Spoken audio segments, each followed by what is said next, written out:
अस्सलाम वालेकुम, आप देख रहे हैं एशिया एक्सप्रेस। मैं हूं शारिक नक्शबंदी। इस साल भारत में आम लोकसभा चुनाव होने जा रहे हैं, जिसे बीजेपी और बीजेपी की तमाम सपोर्टिंग पार्टियों ने मुकम्मल तौर पर हिंदू मुस्लिम चुनाव करने की तैयारी कर ली है।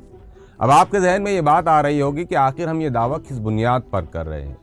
तो आइए, लोकतंत्र के चुनाव से पहले कैसे हिंदू मुस्लिम राजनीति के लिए ज़मीन तैयार की गई और इसके लिए ख़ास 2023 का कैसे इस्तेमाल किया गया, इसका हम जायज़ा लेते हैं। इंडिया हेट लैब नामी एक वेबसाइट का सर्वे सामने आया है, जिसने अपने सर्वे में साल 2023 में जितनी हेट स्पीचेस यानी जितने नफरती भाषण किए गए उनका बाज़ाब्ता रिकॉर्ड जमा किया।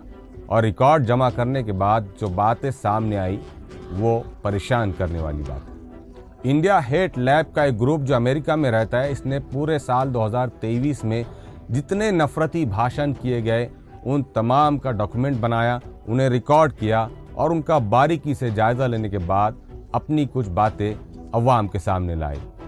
Hate speech events in India के टाइटल से पब्लिश होने वाली रिपोर्ट में बताया गया कि साल 2023 के शुरुआती 6 महीनों में जो नफरती भाषणों की तादाद रिकॉर्ड की गई, वो तादाद तकरीबन 255 भाषणों की थी।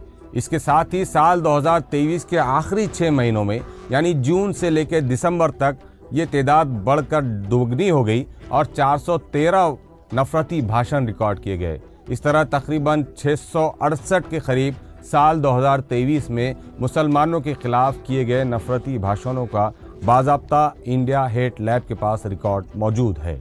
इन 668 भाषणों में से 498 भाषण ऐसे थे जहां पर बीजेपी की हुकूमत थी, यानी जिन राज्यों में बीजेपी की हुकूमत थी उन राज्यों में सबसे ज़्यादा मुसलमानों के खिलाफ नफरत भरे पैगाम लोगों तक पहुंचाए गए। यानी 668 भाषणों में से 498 भाषण उन इलाकों में, उन रियासतों में दिए गए जहां बीजेपी की हुकूमत है।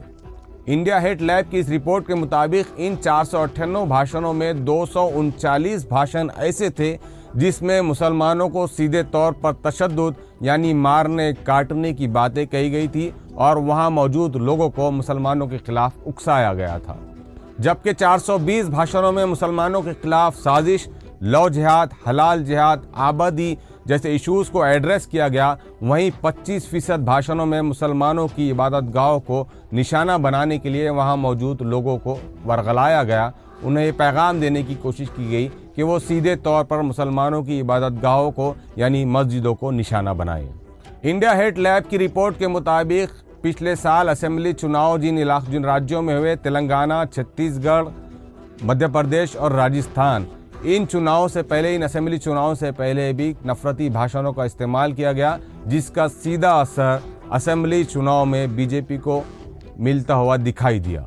अमेरिकी बेस इस रिपोर्ट में यह भी बताया गया कि 668 भाषणों के प्रोग्राम्स में से 126 यानी तकरीबन 32% प्रोग्राम विश्व हिंदू परिषद की तरफ से ऑर्गेनाइज किए गए थे, जबकि बीजेपी की तरफ से खुद 50 से ज़ायद नफरती भाषणों के प्रोग्राम ऑर्गेनाइज करने की जिम्मेदारी दी गई थी। इंडिया हेट लैब ने अपनी रिपोर्ट में ये बात का भी इजहार किया कि फ़लस्तीन और इजराइल जंग को भी भारतीय मुसलमानों के खिलाफ नफरत फैलाने और मुसलमानों को बदनाम करने के लिए बीजेपी और उसकी दीगर झेली तंजीमों ने इस जंग को भी इस्तेमाल किया। कई जगह पर भारतीय मुसलमानों को इश्तियाल दिलाने के लिए इजराइल के हक़ में हवन यानी पूजा अर्चना भी की गई। इंडिया हेट लैब ने अपनी रिपोर्ट के आखिर में जो खुलासा पेश किया वो यही है कि भारत में अवाम के दरमियान हिंदू और मुसलमानों की नफरत को परवान चढ़ाने के लिए नए कारोबारी लोग यानी नए नेता सामने आ रहे हैं। ऐसे नफरती कारोबारियों को कई तंजीमों का, कई ऑर्गेनाइजेशंस का सपोर्ट भी मिल रहा है और नफरत फैलाने वाली तंजीमों में नए और पुराने नेताओं के दरमियान रेस लगी है कि कौन कितना मुसलमानों के खिलाफ नफरत फैलाता है और कौन किससे बाजी ले जाता है।